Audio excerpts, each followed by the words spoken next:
একটি পুকুরে বাস করত কিছু রঙিন মাছ। তাদের মালিক ছোট্ট একটি চায়ের দোকান চালালেও সে মাছগুলিকে খুবই যত্ন করে লালন পালন করত। দেখো দাদা, আজ তো অনেক বেলা হয়ে গেল, আমাদের মালিক তো এখনো এলো না, আর খাবারও দিল না। ও হ্যাঁ, দেখো হয়তো কোনো কারণে দেরি হচ্ছে, তবে সে হয়তো খুব তাড়াতাড়ি চলে আসবে। এমন সময় তাদের মালিক বালতি নিয়ে সেখানে খাবার দিতে আসে। আহারে আমার বাছা ধনেরা, তোদের হয়তো বড্ড খিদে পেয়েছে। সত্যি আজ আসতে আমার একটু দেরি হয়ে গেল। এই নে তোদের খাবার নে। চলো দাদা, আমাদের তো পেট ভরে গেছে, তাই আমরা এখান থেকেই চলে যাই। তাই অন্য মাছেদের জন্য এই জায়গা ছেড়ে দিই, তারা এসে এখন খাবার খাক। হ্যাঁ চলো তাই করি। তখন মাছ দুটি সেখান থেকে চলে যায়, আর অন্য মাছেরা খাবার খেতে সেখানে আসে। খাবার তো দেওয়া হলো, এবারে চলি। নিজের চায়ের দোকানে বসে সেদিন তার মনটা একটু উসখুস করছিল। ওই যে হাড়ু এলো, বেটা বদমাস ছেলে। আগেরই তো কতগুলি টাকা পাবো, দেওয়ার তো নামই নেই, উল্টে টাকা চাইলে আমাকেই কিনা ধমকি দেখায়। কি বদমাস ছেলে রে বাবা। এই যে চায়ের দোকানের মালিক, একটা চা পাওয়া যাবে এখানে? না বাবা, আগেরই অনেক টাকা পাওনা আছে তোমার কাছে, সেটা আগে দেও, তারপরে চা খেও। ঠিক আছে, চা না হয় নাই দিলে, তবে এখানে একটু বসতে তো পারি। এই যে বাছারা, এখন তোদের সময় হলো এখানে আসার, তাই না? তোদেরকে তো 1 ঘন্টা আগেই বলেছিলাম এখানে আসতে। আসতে একটু দেরি হয়ে গেল হারুদা, মনে কিছু করো না, বলো কি ব্যাপার? আমি এখন এখান থেকে সরেই পড়ি, তা না হলে এই বদমাশ হারু আবার না হয় আমার কাছে কিছু চেয়েই বসে।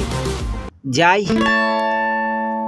আরে শোন, পিকনিক খাওয়ার সময় যে চলছে, তা তোদের চিন্তা ভাবনাটা কি? আমরা আর কি বলবো, পিকনিক খাওয়ার মতন টাকা পয়সা আমাদের কাছে নেই। আরে শোন, পিকনিক খেতে কি আর টাকা পয়সা লাগে? বুদ্ধি থাকলেই হলো।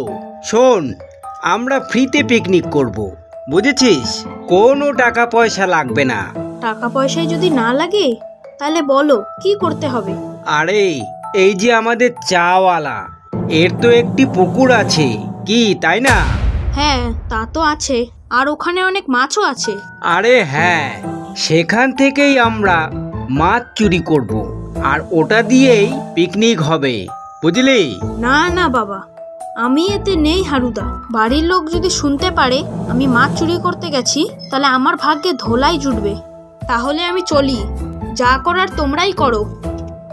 যা বেটা, ভিতর ডিম কোথাকার। তবে শোন, তুই তো আছিস কি রে? না মানে তুমি তো জানো ওখানে 2টি পুকুর আছে, একটি আমাদের আর একটি ওই চালার। আরে হ্যাঁ রে বাবা, হ্যাঁ আমি সবই জানি, তোরা কি আমার শেখাবি?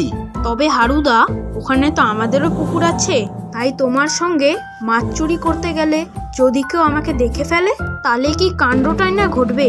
তোরা যদি যেতে না চাস, না গেলি, আমি না হয় তোদের হয়ে মাছটা চুরি করে আনবো।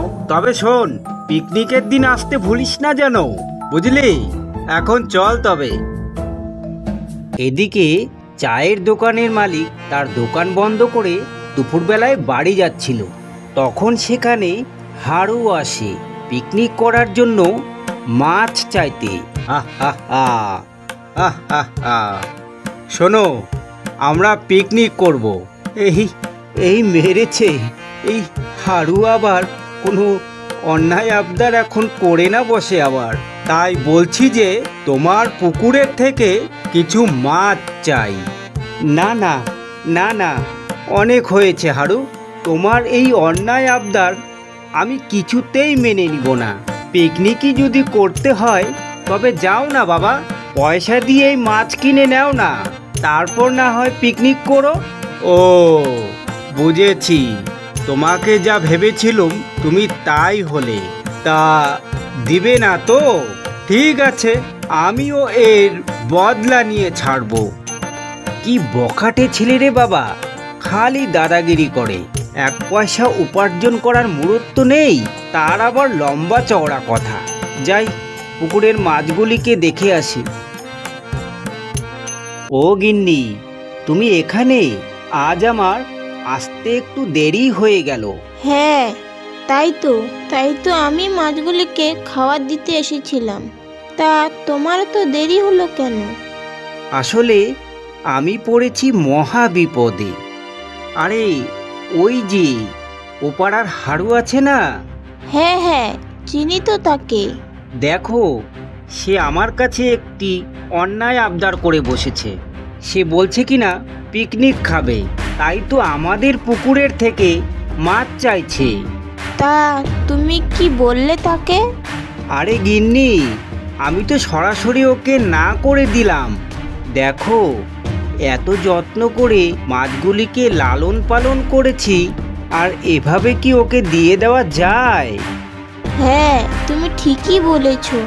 সারাদিন তো কোনো কাজকাম করে না, খালি পরেরটা খাওয়ার ইচ্ছা।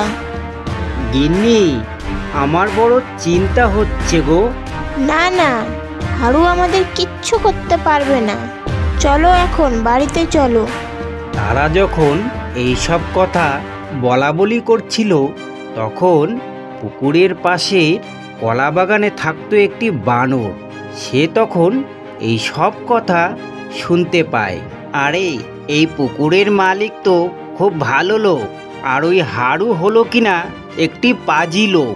যাক, পুকুরের মালিককে যখন ধমকি দিয়েছে, আমাকে বিষয়টা তদন্ত করে দেখতে হবে। যাই, হাড়ু কোথায় আছে সেখানেই যাই। তারপর বানরটি একটি দোকানের সামনে আসে। সেখান থেকে সে হাড়ুকে বের হতে দেখে। আহ আহ আহ আহ আহ আহ এই তো বিষের বোতল পেয়ে গেছি। এটা এখন ওই পুকুরে ফেলে দেব, আর সব মাছ এতে করে মারা যাবে। আর এইভাবেই আমাকে মাছ না দেওয়ার প্রতিশোধ তুলব। তবে হ্যাঁ, এখন না, ভোরবেলায় যাব, যাতে করে কেউ টেরও না পায়। বেটা মাছ দিবে না আমায়, তাই না? এরপর হাড়ু ডান দিক বা দিক একবার দেখে নেয়, আর তারপর সেখান থেকে চলে যায়। আচ্ছা, তাহলে আমার ভাবনা ঠিকই, হাড়ু আবারও একটি বদমাশি করতে যাচ্ছে। তবে হ্যাঁ, আমিও বানর, আমি থাকতে দেখি তো ও কি করে এই বদমাশি সফল করে। ও হ্যাঁ, ও তো বলল ভোরবেলায় যাবে, আর এখন তো বিকালবেলা, তাই আমি এক্ষুনি যাই আর মাছগুলিকে ওই পুকুর থেকে অন্য কোথাও চলে যেতে বলি। এতে করে মাছগুলিও বেঁচে যাবে, আর হাড়ুর এই অপচেষ্টাও সফল হবে না। তখন মাছগুলিকে খবর দেওয়ার জন্য বানর আসে পুকুর পাড়ে। শোনো মাছেরা, এদিকে পুকুরের মাছেরা খুব চিন্তায় ছিল। বানর কি সত্যি কথাই বলছে না মিথ্যা কথা বলছে? আমি তো কিছুই বুঝতে পারছি না। দেখো, পুকুরে না একটি ছাগল জল খাচ্ছে, আর বানর যদি সত্যি কথা বলে থাকে, তাহলে ওই ছাগল আর বাঁচবে না। বিষ মেশানো জল খেয়ে ছাগল কিছুক্ষণের মধ্যেই হেঁচকি তুলতে থাকে, আর তারপর সে মারা যায়। আরে ওই দেখো, ছাগলটি মারা গেল। হ্যাঁ সত্যি, বানরটিকে অসংখ্য ধন্যবাদ আমাদের জীবন বাঁচানোর জন্য। তাই তো, আজকে সে না থাকলে হয়তো ওই ছাগলটির মতো আমরাও মারা যেতাম। তাই ওই বানর ভাইকে অনেক অনেক ধন্যবাদ।